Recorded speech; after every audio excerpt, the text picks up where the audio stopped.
Thanks, Sound okay? speed. Don't just make it boring. What's that supposed to mean?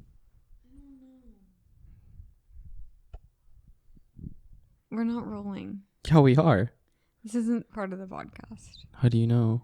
Because I know. We're rolling I and just sound feel speeding. Okay, then I'm not going to speak. What? So what do you want to do? Go ahead, start. You're not feeling it right now. No. Why? Because I was feeling it, and then you kind of got upset setting up, and then I got upset. And I wasn't upset. I also, I have to tell you something that... What? What do you have to tell me? What the heck? that I just think we need to spice things up a little. Okay. How so? Honestly, if I was listening to this podcast, I would be a little bored. Okay. There's no clickbait for me. What would be clickbait? We're trying to do production costs. What? We're trying to do heavy production costs. No, that's not fucking interesting to anyone. Production costs?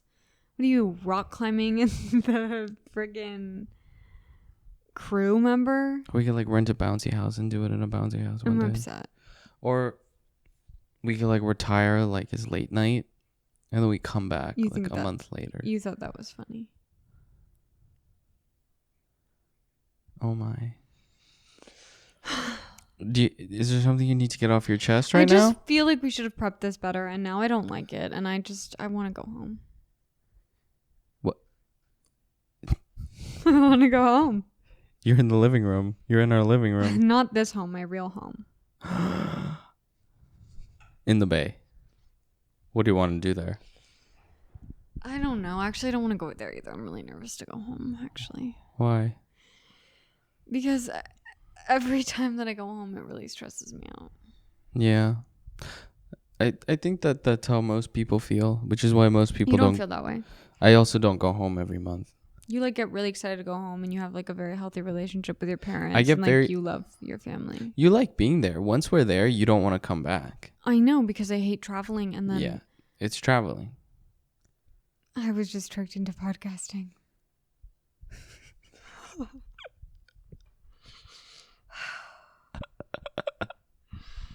You know what? Let me tell you guys something. I was really excited for this podcast, and I was so calm and so chill, and then we just had some complications setting up, and it kind of stressed me out. We couldn't figure out the table stuff. I don't know why that took us. It was my fault. I was getting stressed about it. It's fine, but then when you get stressed, you start throwing things. What? What was I throwing? Not in an abusive way, but Whoa! I don't think anyone thought that. I don't think anyone was thinking that. But you were untangling the cord to the mic, and you're ugh, and you're I wasn't making that noise. Start throwing it. And sometimes I need you to be calm when you know I'm about to do something that makes me nervous. For example, traveling to San Francisco. Mm-hmm. I don't know. I get really nervous right before I travel anywhere, and especially when I go home, just because I feel this immense guilt. But that's my own issue. Immense guilt to go home, or about not being home constantly. About all of it. I think I'm in a weird place right now, and I don't know if you feel this too, where my life here is starting to require me to be here. Yeah. And that took us 8 months, you know. Mm-hmm. At first, especially in the beginning, I was going home all the time, and I didn't have any friends here really. And I was going to work, but it didn't really feel like I was going to in-person auditions. I've been to a couple in-person auditions this week, which granted, I don't have to be doing in-person auditions, but it felt more okay, I have to be in LA. And, I'm starting to feel we went out last night, with new friends with friends that we met here, and it's like, oh, I'm starting to like establish a life here. But you feel bad about it. I feel like even if I am establishing this life, like and I know that this isn't true. Like, I'm putting this onto my parents. They do support me, and they're very sweet and lovely, and they support me in everything I do. So this is like in my own head. But I do think that they would look at this life and like laugh at it and be like, well, they're very old fashioned. So you're staying there because you work at a Pilates studio where you're not saving money and you're not making any money. I could be making way more if I was living at home.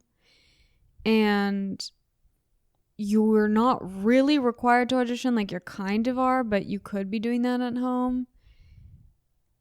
And I don't know, like I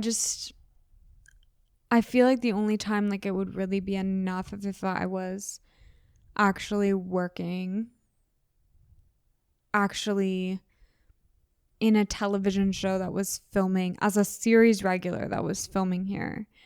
And I think like as my life starts to form here, I get really happy. Like last night I was so happy, but then there's just like this underlining like, oh my God, but it's going to take me so long to get where I want to be. And that freaks me out. And I know that like, you know, for example, people say, we were talking about like relationships last night, right? We were talking about like, if you usually fall into a relationship when you least expect it, when you feel content with yourself first, and when you're not quote unquote desperate. I think the same thing goes for acting, and I am desperate right now. Like I feel so desperate, and I think that's do you think that correlates to acting? I think that I do, because I saw, oh my God, I forgot that actress's name, that comedian that we watched on the Laverne Cox show.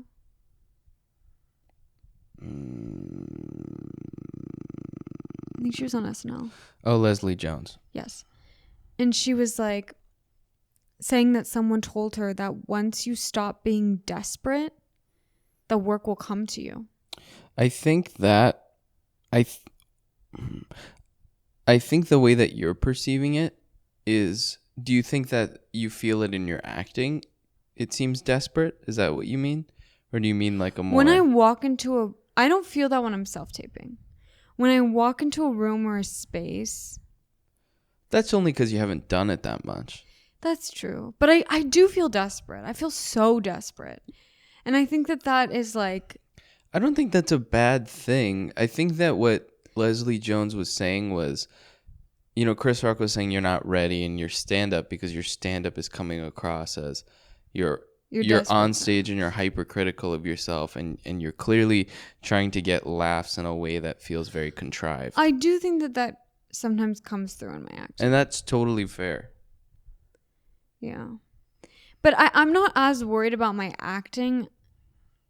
Right. Because I do think that I can like get there when I act. Yeah. It's more about like the opportunities that I'm presented, and like the fact that it's just you're trying again and again and again and again. Yeah. And you may come really close. Like, you know, I'm going to shout out my friend, but I'm not going to say her name. She made a casting director cry in her audition. And like the casting director DM'd her and like asked her if she was SAG and stuff. And like she's come very, very close. You know what I mean? But that was at the beginning of when she was auditioning like 2 years ago. But that's a cumulative effort. Like things happen in the beginning, or things can happen at different moments in time, and it's not a linear trajectory.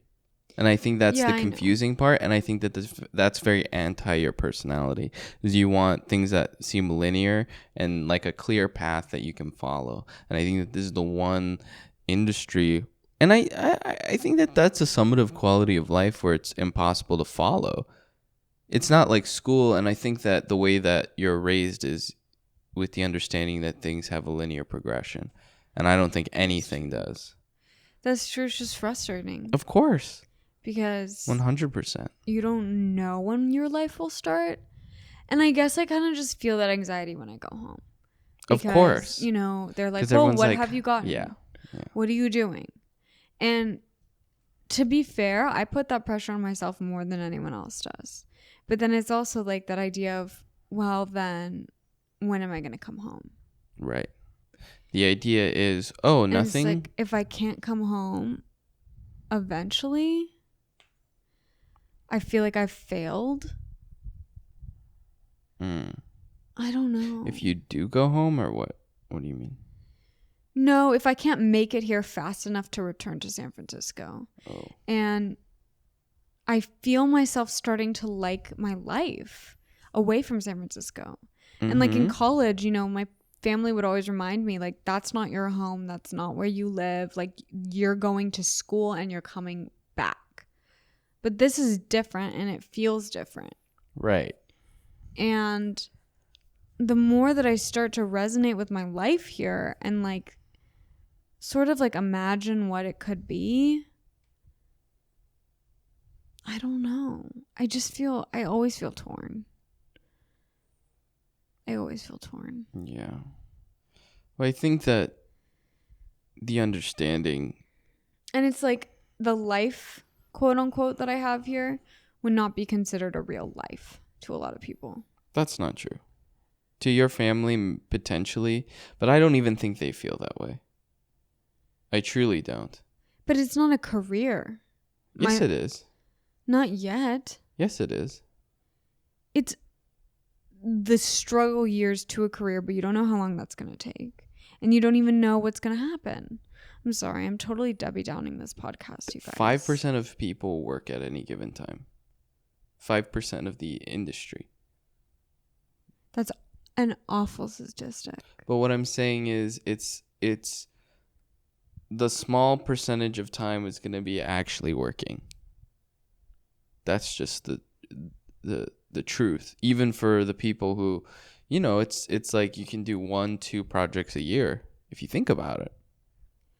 Yeah, but you're making enough money to sustain yourself. Of course. And I think it's just because after I talked to my dad, he just felt kind of sad.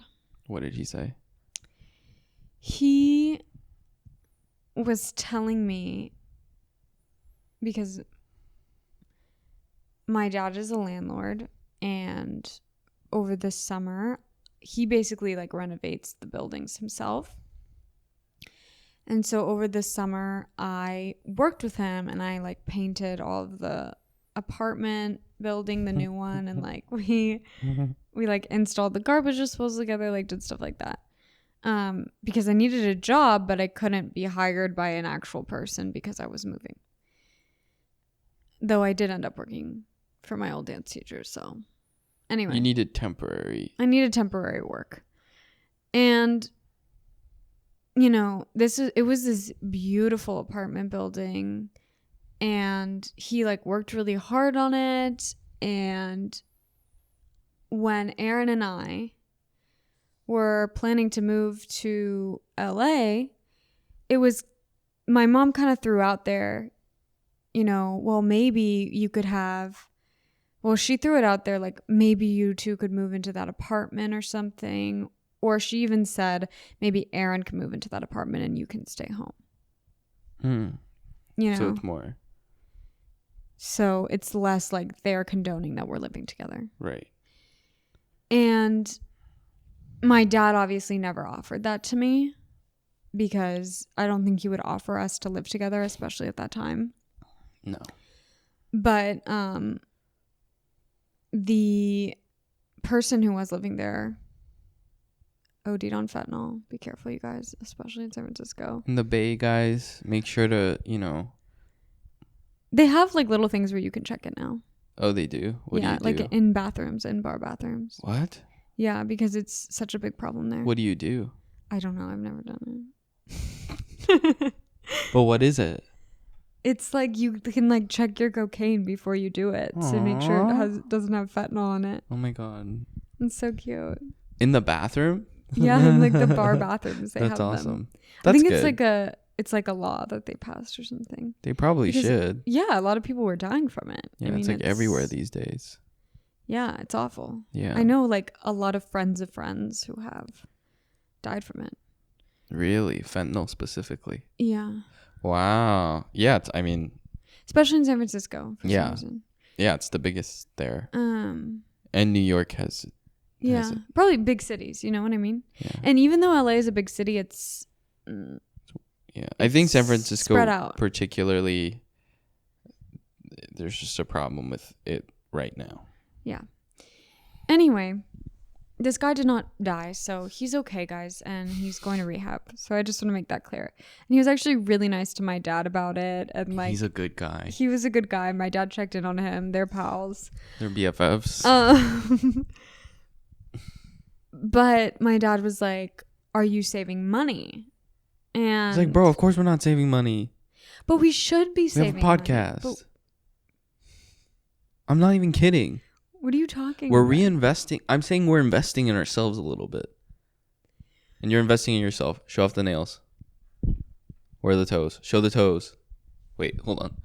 Guys, okay, if you're listening right now, I'm just going to move over. Hold on. I just got to remember. Stay. Show the toes. But put it in angle. No, move it. Yeah, thank you. Okay, fuck. Move it up. This is a little wrong. This feels a little wrong. Oh. Okay. That we give that for free. The point. Dude, we got to make a Patreon after. For my toes? Well, that can be part of it. Anyway, continue. Honestly, feet pics, like, there's not. That's so PC now. It's so fine. It's so PC. You make so much money from those. And I hear that your feet have to be like a little bit Do nasty. people actually make money from those though? I don't know. I had a friend People who kind of say did it. People say that they make money, but like, who's buying it? And why are you paying that much? Just go online. Look up how much. Look for feet. Well, you know what? I've thought about this. Like sometimes I'm like, why do people pay so much for like nudes? Because it feels like it's for you. Because it's interactive. It's like send me your feet. But I feel like I'd want like. What would you want, I Aaron? want like a titty at least or something. That's because you don't have a foot fetish. That's true. Yeah, you're right. I take it back. Yeah, if that was like the one thing you were into. Yeah. Yeah, I guess. How many people... Anyway. How many people have foot fetishes? Yeah. You know, I've actually never known anyone with a foot fetish. Are you in right now? Hold on. Keep talking. You've never known anyone. I've never known anyone with a foot fetish, but I also think that there we go. people are low-key secretive about it. Like, I think it's kind of like a normal kink, but I think that people are embarrassed by it. Yeah. I mean, yeah. I agree. People don't really talk about it. Which I wonder why, because I think it's a very... But if I was hooking up with someone and then like started... Wanting your feet? Really fixating on the feet. Oh. In what way? How would they do it though? I don't know. They'd kiss them. They'd hold them. They'd love them. Ew, what the fuck? Nothing. Yeah. That was a gross But what would you laugh. do? What would you do? I would... Whoa. I would... This is going to be R-rated. Finally, we're getting the clickbait that I listen for. It says like, no, it's made for kids. When I post it, it says, is this made for kids? Yes or no? Do you say yes? I always say no, it's not made for kids. You're right. One day we'll have the baby on this podcast, though. True. The baby is not our baby. It's just the baby. Yeah. But we have one. That's not ours. We have access to a baby. We have access to a baby, and one day we'll bring her on. We have general access to Honestly, babies. maybe we should bring her on next time. Maybe. That would be a lot for her, though. Really?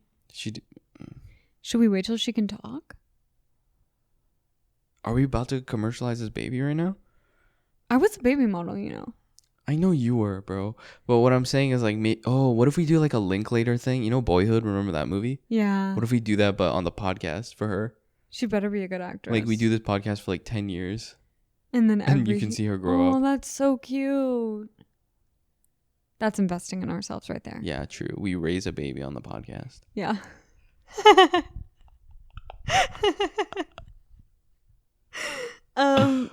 Wait, what was I saying? Foot fetishes? Yeah. What would I would do if someone's I would be like, okay. I'd be like, if that's what you want, if I really liked them. But maybe I'd be like, let's move back up here where my face is. Right. Yeah. What would you do? Sense. I don't think do women I don't want to shame here. Do women have foot fetishes? That seems wrong of me to ask. I'm sure. You're right. Why wouldn't they? I just feel like, yeah. Yeah. Who knows? The point is I've never encountered someone with a foot fetish. I understand why people pay for things, I guess, because it's more interactive. I mean, literally OnlyFans is a thing, you know? That's literally the whole premise, right? Yeah. So I guess that makes sense. Exactly. Yeah, I'm sorry, you guys. I also think that people would be scared to actually see someone in person. What do you mean? Like meet up? Yeah. So it's like just send it. Yeah, I mean, there's anonymity, but also you can be kind of a creep. Yeah. If it's online. Yeah. Yeah. Send me your feet. Send it again. Yeah. Can you like ask them to customize their feet? Probably. You can like ask them to like squish it and like squish their feet? Like squish their toes against the floor. Oh, wow. I mean, I think I would genuinely be good at it because I have like not great feet. toes.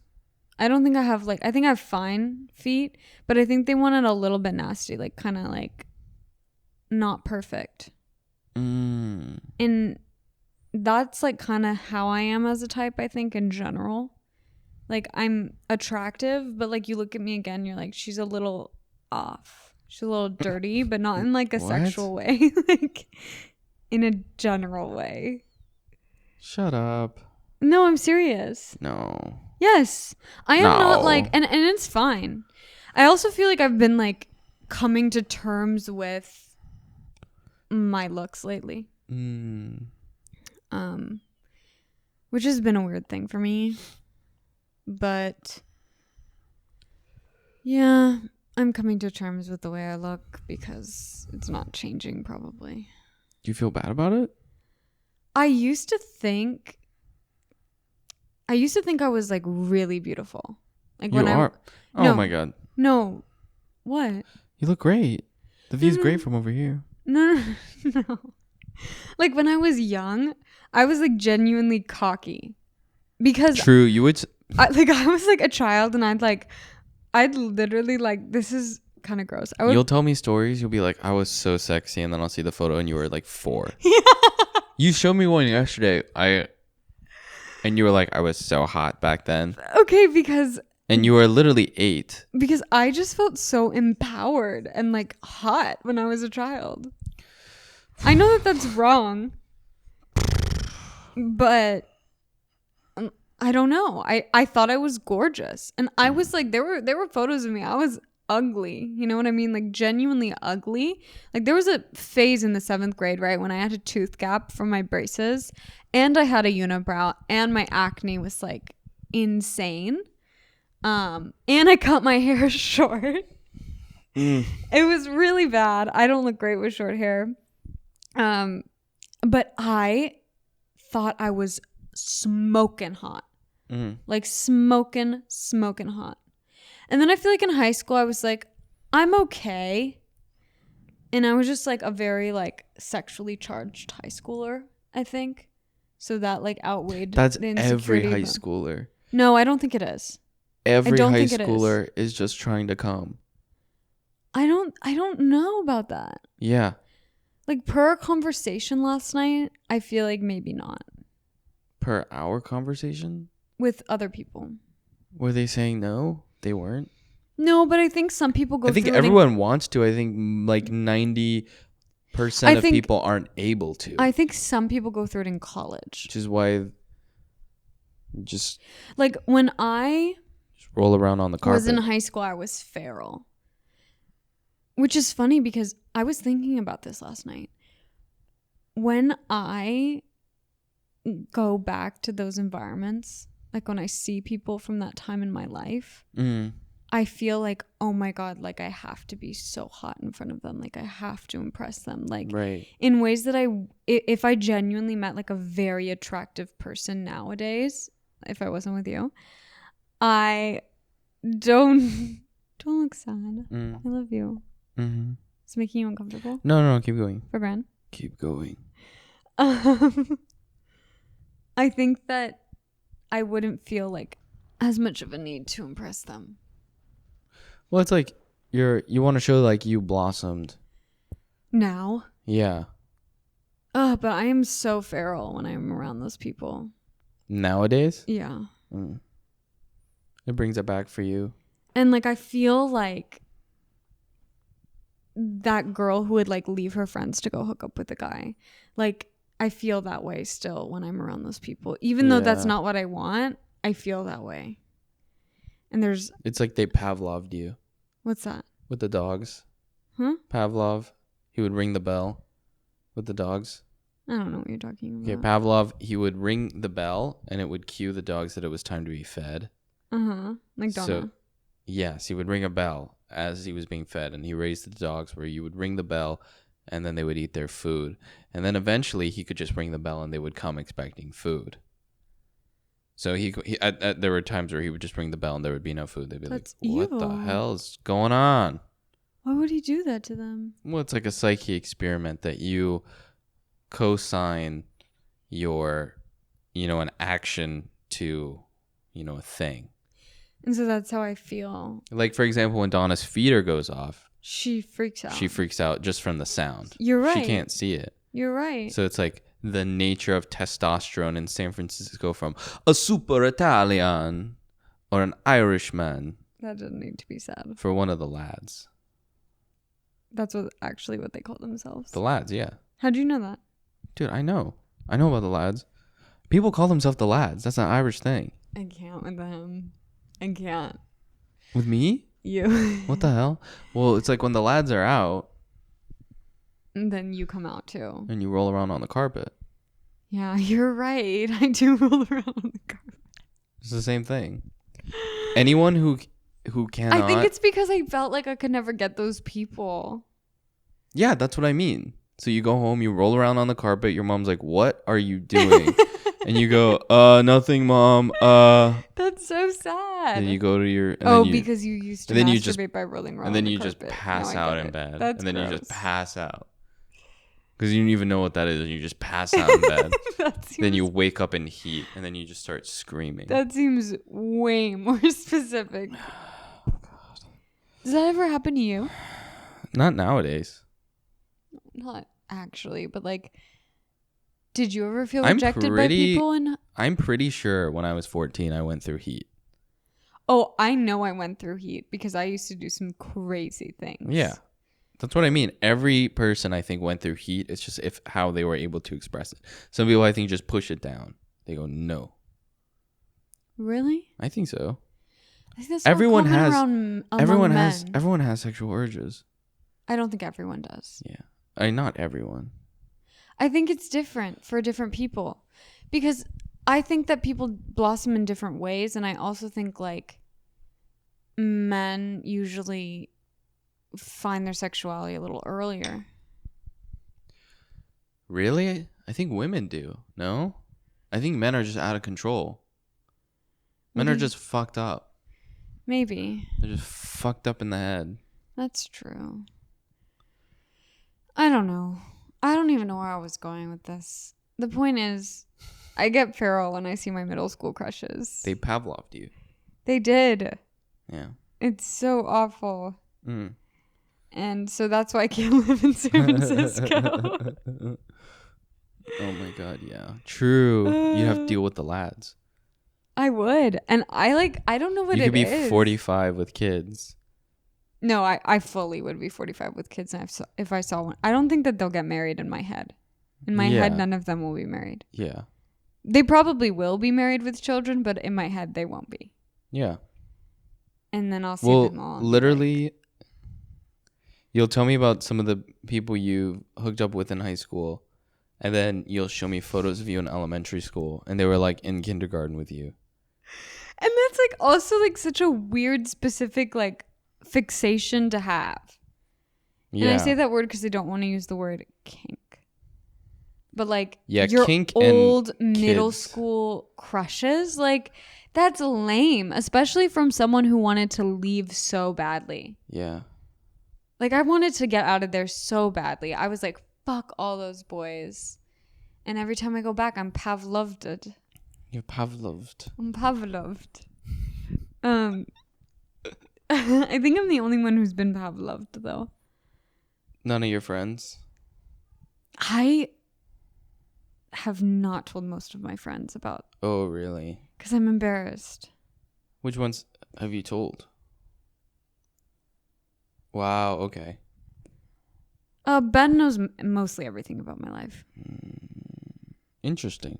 But Ben is not my childhood friend. That's true. Like, with some of my childhood friends, I can't talk about sex with them. I don't know why. Yeah. Do you have that? I don't. You don't have close childhood friends? Not in the way you do, for sure. Because there's part of it that feels like family. Do you know what I mean? Yeah. Like you wouldn't like a cousin. So it just doesn't feel appropriate. Yeah, like I think about we could be so close, and like unless I was like actively dating someone, I feel like I would feel a little bit more shame around like hooking up with someone and telling them. I don't know. I think it's also because like I totally like would swoon over people who I wouldn't normally be attracted to because of the Pavlov effect. Right. And then I would be mortified to tell them about it. True. Yeah, that's true. I would be mortified. You just get taken over. You just get Pavloved. I get Pavloved, and I think that there's some judgment around it too, because it's like they knew me at my feral time, and it's like, ew, I was, I wasn't a girl's girl at that time, I feel like, as much as I am now. You were a lad's girl. You dare. But I wasn't even a lad's girl because they didn't want to get with me either, because I was so ugly and not cool. Shoot. I can't imagine they were cool, though. They were cool. Oh. They were the right amount of hot and dirty that got me going. They were the feet pics for They you. were the feet pics for me. For you would just order photos of lads. Oh my God. Yeah. And it's funny because even when you're young, like you do and say the stupidest things with people that you're like attracted to. And then you get older and you feel the same way. Do you know what I mean? I mean, that makes sense. Like, I think about, for example, and this is why I hate when people say young love is dumb. Like, it's not real. Do you know what I mean? Right. Like, people say, oh, you're too young to feel love. Mm-hmm. You know what I mean? Wait, how old were you? Well, my boyfriend before you. Oh, okay. I thought you were going to be like, I was 9. No. Okay. I think he was my first love. Yeah. My first real love. But I think I've definitely experienced heartbreak before I experienced love. That makes sense. I think you process... It's a weird feeling because I haven't felt that in a very long time. Heartbreak? Even in the way that when like in middle school and someone you like that say that they liked you. Like I remember in middle school, I'm trying to remember what their name was. Anyway, I don't have to say it. No. Give them their home address. I remember... Show their feet pics. I remember we went for a walk after school and we were going to the bus station and then we held hands and then I said, do you want to be my girlfriend? And then she said yes. And then we texted for like 2 days. And How long had you been talking before this? I don't know. It just happened. Yeah. When you're in middle school, Yeah. people just decide. Yeah, you're right. Well, remember, like, also people would just pack you into, like, everyone would be watching too. Yeah. Did that happen at your school? Yeah, it was awful. It would be like other people deciding that you were going to do this. It wasn't even your decision. Yes. This time it was mine. Like, I remember I did it. I don't even think other people watching, but I remember walking to the bus stop alone, like, that's kind of risque. people did that though. You'd walk to the bus stop. Yeah, but that's like, People took the bus. Oh, so that was like a way to start dating. People would do fucked up things walking to the bus. They'd go underneath tunnels. There were like a tunnel thing. People would walk under the tunnels. I don't want to know what happened under those. Some crazy shit. So what happened with this girl? So we talked for a few days, texted, and then she just didn't respond much. And she was done. Wow. She was just like, I don't. That wasn't the one who cheated on you? No. Oh my God. Well, she was just like, I don't. That happened to me. Think I know someone else too. now, and they seem better. Wow. And you're just like, but what? But I do think like that rejection still hurts me so much. Of course. Which is so stupid because it happened when I was younger, but like even now, I'm so terrified of like. Well, now people have it or they don't, but now people have like the courtesy of, growing up, the courtesy of being polite. Like, you wouldn't just do that to someone, even if you didn't feel that way. I think you would. That's true. You would either go find especially if it was like not a bad interaction. Yeah. If it just didn't work out or you wouldn't feel it, you'd be nice about it. Yeah. You'd probably have a sit down where it would at least be a conversation. But at that age, I mean, everyone in the story is 12. Everyone is 12. Yeah, but you don't feel 12. Of course not. And that sort of, like, I think that when I was 12, I was just so confused. I was like, well, what? This is done? Did you cry? Of course I cried. Did you tell your mom? No. Did your parents know? No, they had no idea. I wasn't allowed. Me neither. I was so ashamed. I'd have to keep it a secret. My mom was so mad at me. Yeah. Oh my God. I remember when I broke up with my 7th grade boyfriend. I was like, and I didn't love him in any way. Dang. But I was devastated. Yeah. Like, I was crushed, like crying every day. I wouldn't go to ballet class. Like, and my mom was like, I'm going to call his mother if you don't stop this. And I was like, what? Like, you would seriously out me like that, girl? Yeah. And like, I was I feel like I experienced heartbreak on such a deep level. That first time, I remember I met a girl, and this was in the 6th grade. Yeah. My middle school, we did like a retreat camp. And so she didn't even go to my school. She went to an adjacent school that was just at the camp. And we were like, hey, and we were all like using our parents' phones. Like, they definitely read all of these text messages where we like exchange numbers. And then it's just such a like a weird psyche when you're that age. It's like nothing can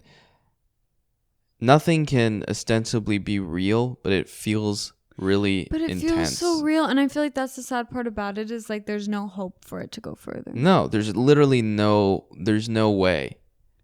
Yeah. And you kind of, which is a good thing. Of course. But in your head you're like, oh, but you're 10. I wasn't 10. I was 13. Okay, or 13. There's a difference. I don't know. Yeah, that whole period of life is such a weird thing. Such a painful period. It's really hard. Because so much happens in so little time. Like, I think of what's happened in the past year. My life has changed, but not... I feel like I haven't drastically changed. Yeah, well, yeah. Like, I think so many little changes happen in the time during adolescence, and it's really painful. It's a really difficult time. Oh, it's awful. And it's literally the worst. I hated it when adults would say, well, just wait until you get older. Oh, it was so much harder. Just wait. It's like, no, it got better. so much easier Like now. if someone came up to me and told me, like, if like a middle schooler came up to me and was like sobbing about, you know, a 3-week relationship breakup or like a test that they failed, like something so simple. Oh yeah, that feels like the biggest It feels deal like the in end of the world. world, and I do think that is equally or more painful than other things that I've experienced Dude, as an adult. That stress of being in even middle school, I remember taking tests and getting a bad grade. Yeah. It felt like you were gonna be fucking killed. Yes. Like I remember like 96% was an A. Right. 96 and above. And if I got a 95, I would be so upset with myself. And like that's just, Oh shit, I'd be pumped. you know. I'm talking about like C's for me. Right. We were a little different. Yeah. I also feel like I really clung to my grades in school because I didn't feel like I fit in socially. Yeah, true. Although, sorry, this is slightly tangential, but I remember we had this really harsh 8th grade math or science teacher. Mm-hmm. His name was, it doesn't even fucking matter. His name was Mr. Kobashigawa. Mm-hmm. And he was really into, he actually liked me for some reason. I feel There like was like crazy a really, teachers like you. There was like a really small percentage of strict teachers who liked me. I think I hung out at that point with like the kids who tried, who were smart. I remember we did this really fun thing where we had to like build like this marshmallow launcher. For some reason, I was on the team. There were like 6 kids in the grade got to go, and I was one of them. I have no idea why. I wasn't that good of a student. He picked me for it though. You're a smart kid though. He picked me. Teachers really like smart kids who don't try because they can invest in them. Oh, interesting. But anyway, I was not one of those. I remember his tests were really hard, and he was fucked up because how he would read he would have really hard tests. Mm-hmm. Really hard tests. What was the subject? It was science. It was really hard shit. And you would take your test, and the next day he wouldn't ever grade papers himself. The person in the row in front of you, directly ahead of you, would grade for you. Oh my God. Sorry, I just blew up the mic. I hated when people did that. But he would say the person, I haven't thought about this in years. He would say, Aaron, Daniel, and he would go down the list, and the person grading your paper, you would say what they got out loud. So everyone in the class knew what grade you got. Everyone, every single time. That's how it all went. From finals to weekly tests, it didn't matter. Everyone always knew what you were getting in the class. Yeah, I'm sorry. That is a form of torture in my mind. It was literally a public shaming to be. Although I got good with the kids in front of me. Right. I would change people's answers. We would make deals, and I would be like, we're good. I would change people's answers because also, like, we would be grading literature short answers, and if it wasn't like the exact right answer or lettering that the book had, it was wrong, which is ridiculous because that's a made up thing. It's a made up thing. And yeah, you know what? Looking back, like, I don't know if I would send my children to a school like me, like the one I went to, but my parents really believe that it made me a hard worker and into who I am. I think you'd be a hard worker no matter where you went. But anyway, that teacher got fired. It was like right before a final exam, and I remember I was so stressed. I also didn't study. So it's so funny because I would get stressed about stuff, but I wouldn't study for it. So I took the test, and I actually bombed it. Like, it's not even me saying it. Like, I didn't know anything, so I made up all the answers. I was going to get a 0. In between that time, which is like a couple days, he gets fired. And like the hardest, and it was like the final exam, it was like 2 projects that I didn't even start, fired for a hate crime. He hate crimed someone? Yeah. What did he do? He told it's pretty bad. Really? Yeah, it was pretty bad. You don't want to say it on the podcast? Is that bad? I'll tell you, I'm going to bleep it out. So what time is it? 44:30. Because so there was You're going to bleep out this whole story and it's going to be 10 seconds. Okay.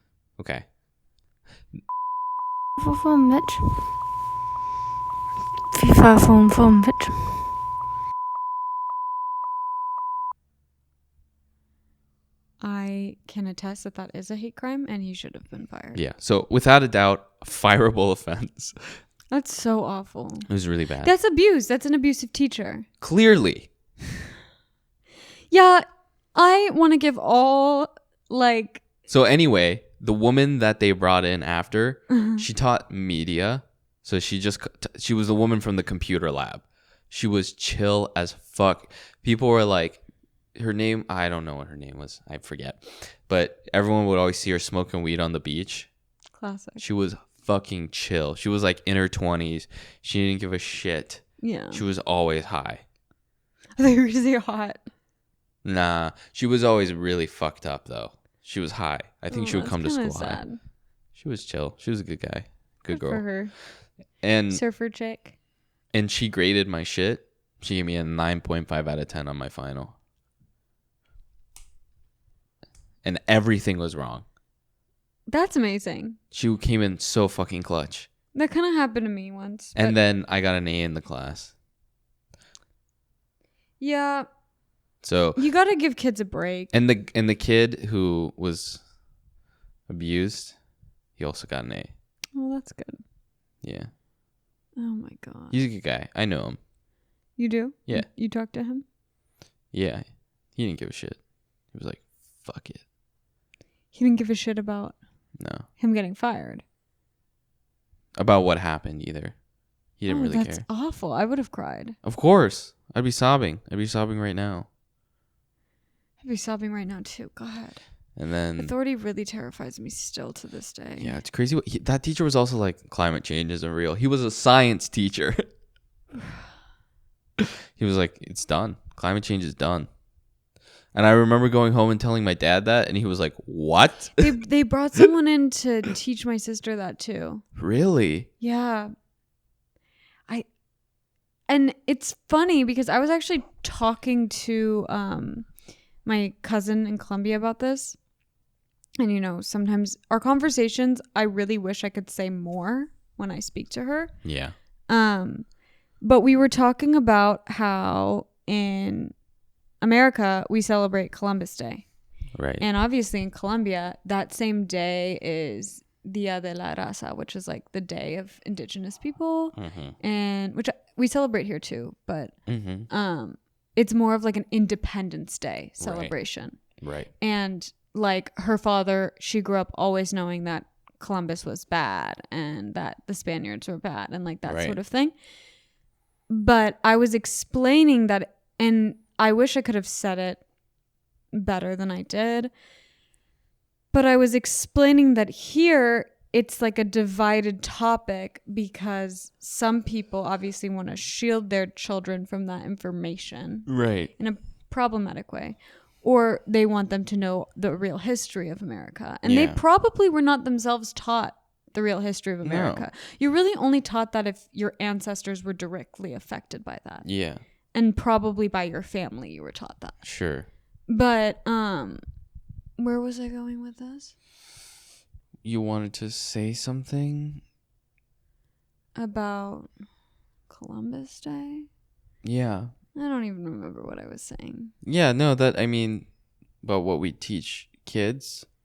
Yeah, well, she was just saying, like, it's a divided... She was saying, you know, as much as I could understand, like, her father was always like, Spaniards are bad people, right? And she's like, but, you know, when you're a little kid... Just isolate that. But when you're a little kid... The Spanish suck. Yeah, but that's what she was saying. Right. She's like, but that's ridiculous because those were colonizers back then, but Spanish people today are not. Right. Do you know what I mean? So she was like, and so a kid might interpret it that way, which I guess that's why people like try to shield their kids from certain truths. But I don't know if we have that. I don't think it's right. But I don't think like that there's like different, like there are different countries. You know what I'm saying? Like we don't. Yeah, but we. Well, the people who would be quote unquote bad are like the people who founded America. Yeah. And those are the people like the people in power currently. So you can't. It's kind of hard to teach about the history of America without having an uprising. I'm not even kidding. A kid army. If I was taught all those things as a kid, I'd be so pissed. Tyrannical.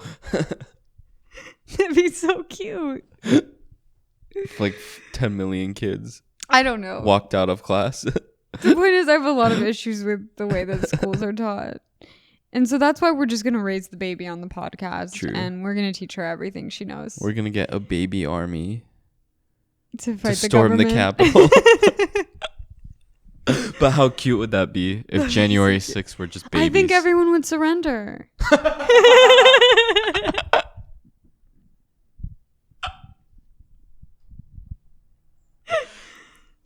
If they, oh, that would be cute.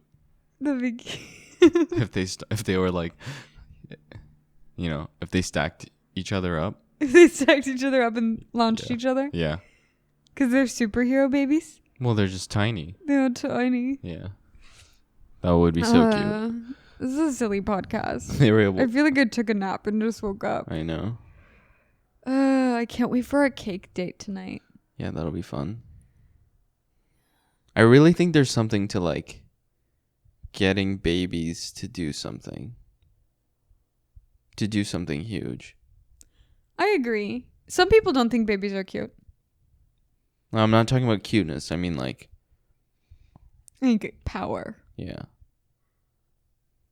Yeah. What do you mean? Do something like change the world? Yeah, like some sort of, you know, if we just got them all together in a room and they had to figure it out. They would. Like. Well. Because they say that like initial 0 to like 6. Was it you who you were saying this to me? What do they say about that? Like they can like learn anything. Yeah. Like if you want to teach your kid something, that Teach 0 them. to 6 is when they are just prime. So just like put them in a different country every year from 0 to 6 and they'll True. learn 6 different languages. They'll be super fucked up, but yeah. Yeah, but what do you really remember? Yeah. I that's remember true. everything from that time actually, but I don't. I remember everything perfectly. So my child will remember. I don't have a lot of memories in life, Yeah, you don't. which is really weird. I think it's because you're a forward thinker. You're very present. I'm always thinking about the past and the future. Like I think Always. I can sort of read things. Like, you know, if I'm in a room with 10 people, I can kind of see how people are feeling and I sort of see what's going on in the room. But yeah, I don't remember what my, like that thing of the science thing. It just came to you. I haven't thought about that probably since it happened. And I remember that would give me a lot of anxiety. I think that's a better way to live your life. There was also a fucking, my English teacher, Awful. Anyway, he had tax evasion. I looked him up. He was pursued by the government. And I would always see him right by my house and he would be hanging out with his friends and he would be smoking Weed or cigarette? cigs. Like chain smoking though. Him with the bros. That's fun. Yeah, it was a lot. Yeah. Teachers really do have an impact on how you grow up.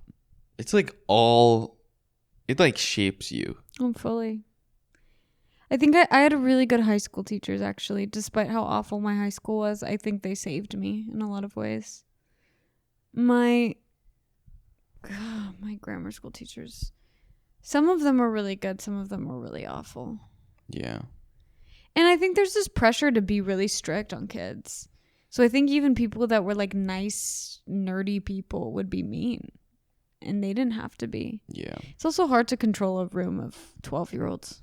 I wouldn't want to do it. That's true. I mean, being paid like nothing. Yeah. And then it's like 10-year-olds who just Are awful. literally. 10 I can do. I think Oh it's my like God. 12 and 13. That would be hard Yeah. for me. I'm trying to think. Because I have taught like big groups of like 10-year-olds, 11-year-olds. True. Ballet. But honestly, they're really lovely. They're really It sweet. would be really cute seeing you teach them. Mm-hmm. Because everyone came to help with my Nutcracker. They were just like really. Nutcracker is a ballet that people do in December, all the little kids. They were just like really real with it. You'd sometimes be like, girls, what are we doing? You gotta like be on time. I don't know what the moves are, but they weren't doing something right. And they just looked so disappointed. They were like, you're right, we can do better. And they were like 6. I don't want to say this in a way that makes me look cocky. I think if you like your teacher, you genuinely want to do well for them. That's true. If your teacher is kind to you, I really believe if someone is kind to you, you want to be kind back. Of course. You want to show them your worth. Yeah. You want to show them that you're worth their kindness. And I think that with little kids, that's especially true. Mm-hmm. You know, like they could be little brats sometimes. But, you know, if you yell at them or scream at them. No, that's always. Then they're going to be scared. They're going to be scared. And I remember when my teachers would lose it. Mm-hmm. It always happened at least like once a year. No matter what, like elementary school, no matter what teacher I had, they'd always lose it at least once a year. And I remember one that would lose it all the time. But I remember it would just, everyone would be like, they're not, it almost feels like they're not in control. Oh, yeah, because they're not. And actually, I remember this so well. My favorite teacher, she was in 2nd grade. I was eating in class, and I was like eating a little snack that my mom packed me, and I would open my desk, eat it, and then close my desk like throughout the day. And you weren't supposed to eat in class, but I was hungry. And I was a snacker, as I am today. I'm a snack girl. Oh my gosh. And so she called me up. She's like, Sophia, come here. Can you go deliver the mail to the office? And that was like that was always the best. That was the best. Like, that's such a treat. I was like, oh my God, I can't believe she asked me to deliver the mail to the office. Like, I feel so special. Fuck. And I came back and I gave her the mail and she's like, just a reminder, if you didn't know, no eating in class. But thank you for taking the mail. And I knew that she knew that I knew it was bad. Right. And she knew I was trying to be sneaky, so she knew I knew. But you're a kid. Yes. You're lifting your desk up and you're eating. She's like, But I remember thinking, like, even then, wow, that was such a nice way to tell me to stop. Yes. Like, and it really made me want to stop because I was like, I'm not supposed to be doing this, and I really want to show her that I'm a good student because she cares about me, and she sent me to go get the mail. Like, I just thought that was such a wonderful way to reprimand someone. Thing to do. Yeah. Because also when you were that age, anytime you got to leave class, anytime a teacher said, hey, I want you to do go tell Mrs. Brower upstairs, give her this. Yeah. You'd always go, yeah. And she did it so that I had to come close to her, and she wasn't exposing me or embarrassing me or shaming me in front of the whole class. Well, she gave you something, was like, I trust you, go do this. Yeah. And she was like, come here. So cute. That's awesome. Yeah. That's great. She was a wonderful teacher. I remember we used to have lunch. Did you guys have lunch duty? Yeah, we did. It was usually like moms. Moms? Mm-hmm. No, we had a cafeteria. Oh, we didn't. So we had, my elementary school, we had a cafeteria. And I remember it was the best. In the 4th grade, like once a month, maybe, every classroom would rotate what kids are on lunch duty. So you'd always have like a role, like you would have like sweeping the desks or sweeping the floors, wiping down the desks, different jobs. So you guys were the ones on lunch duty. Different jobs. Well, no, every class, within your class, certain students would have different jobs. Like 2 people would be on lunch duty, 2 people would be sweeping the floors, 2 people would be or wiping the board down. Right. It was just a way for them to get the kids to do stuff. To clean. It's essentially for them. But, you know, and the only fun one was either office duty, which was getting mail at the beginning of the day where you got to just, dude, I would just chill. I would walk so slow. You're so cute. I would just I can chill. imagine little I'd go to Aaron the walking to the library. mail I'd go to the today. library, and we had like this 20-year-old. She was so cute. I don't know her name, but I would be like, hey. How old were you? I was in elementary school. I was maybe like, Hey, what would she like, say hey. to you? She'd be like, hey. I'd be like, what's up? I'd go after school all the day, and I'd just play video games on the computer. She was so chill. I'd just play games on the computer. It was the best. I forget her name, but that was lit. Aww. Anyway, we'd have lunch duty, and during lunch duty, it would just it would always be the period before lunch. Halfway through the period, you were released from your class, and you got to go to the cafeteria and just help out with whatever they needed. So it would always be just like serving food, and you would serve the younger kids, so the kindergarten through third grade, because they ate lunch earlier in the day. So you'd help serve them, and then you'd serve the big kids, like the people in your grade. But you got to cut class, and you just got to chill with the cafeteria workers, and they were always so lit. Did you like the I remember food? this. No, the food was always terrible. But the guys, I'm forgetting but it was just like a bunch of like, Filipino guys. I had the cafeteria team. They were all Filipino, and they would have like the best concoctions that they would just freeze. Like they would have their own, like the food that was served, they would like make their own shit. Oh, that wasn't That was served. off the menu, and they'd be like, "Try this," and I'd For be like, themselves, they'd make it. for like, yeah, for themselves, or they would like take juices and they'd throw them in the freezer, and they'd be like, "We'll give it to you." It. You little foodie. Yeah, You true. ate it. But it was always the best because you'd serve the little kids, and the little kids would look up to you because you're giving them lunch, and you're like, "Here." Oh. Or if you saw a kid you didn't like, give them a little less carrot. Oh, like when Lila bullied a first grader. Oh, You don't remember that story? no. Should I tell it? Well, let me your just finish this really quick. Yeah, finish your story. And then when you'd see your friends, you give them so much food. Well, because then you had something that they wanted. Exactly. You had value. And it was always so fun because they would see you and they'd be like, "Hey," and you'd be like, "How was math class, you piece of shit?" You'd be like, "It sucked." Mm, And then you just give them like 2 chickens, two whole chickens. 2 like chicken thighs. Nice. They were honestly pretty crispy. And then you would get your meal for free. And I remember I never got school lunch. I'd always get home lunch. Oh, yeah, I always got home lunch. So the days where I would get the school lunch, Even though it wasn't good, it tasted better because it was different. different. It was special. Yeah. We were lucky. Anyway, Lila bullying kids. How much time do we have left? We have enough time for this, and then we'll wrap it up. Okay. So, my cousin Alexander, he's the youngest cousin on my mom's side of the family. He is currently in, oh my God. How old is he? I want to say the 5th grade. How old is he? I think he's in the 5th grade. I don't know his age. Oh. Don't ask me those questions. He's definitely in 5th grade.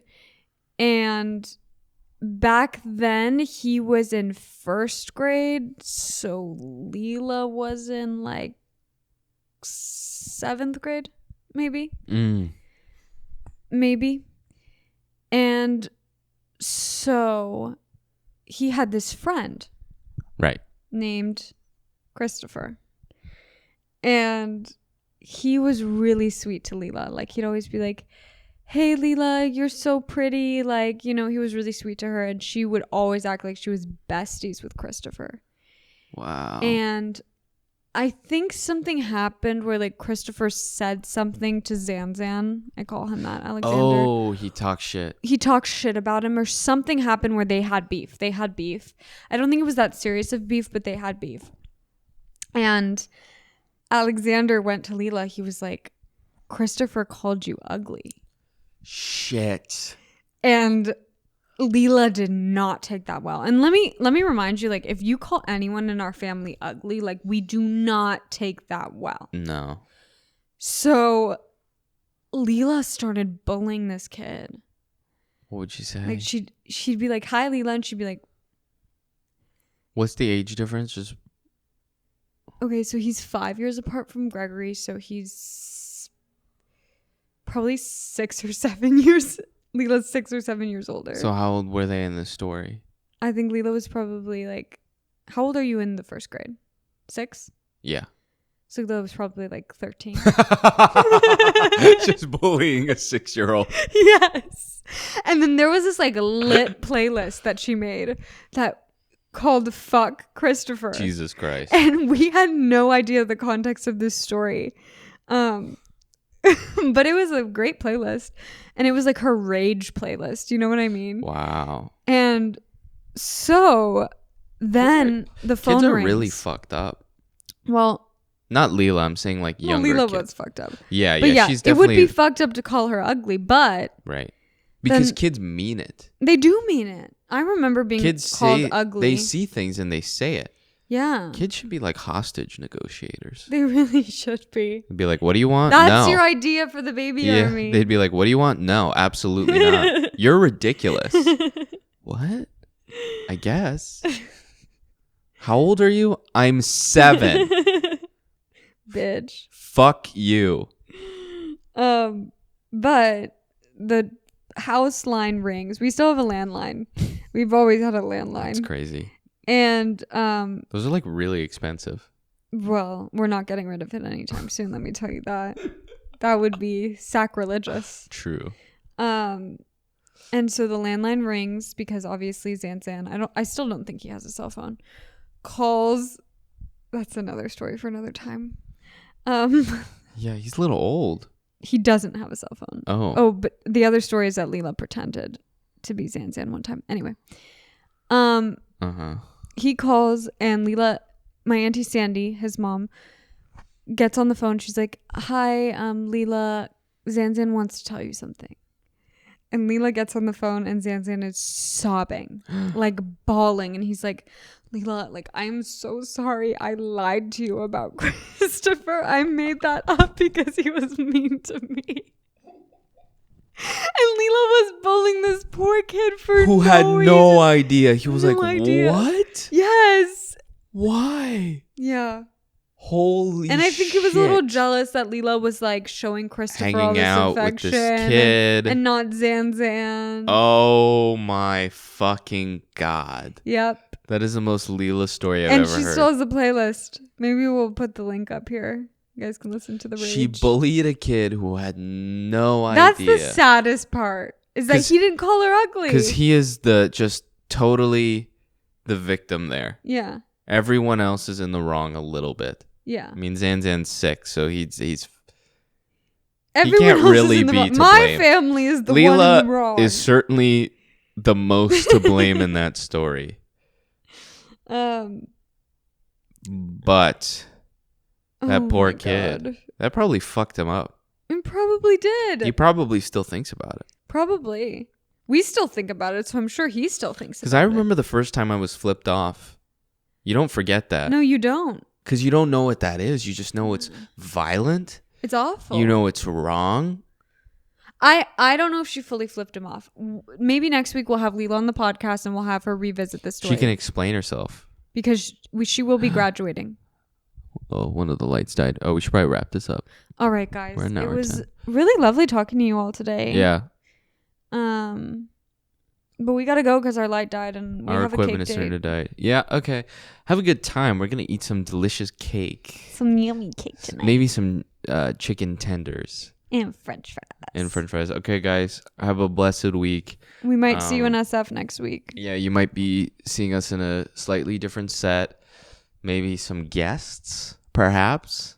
Some intermittent We guests. might interview Lila. You Yeah. might also hear intermittent screaming, but You probably most certainly definitely will. Okay, well, have a good one, you guys. Ciao.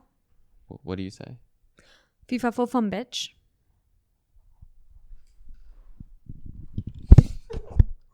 How about you?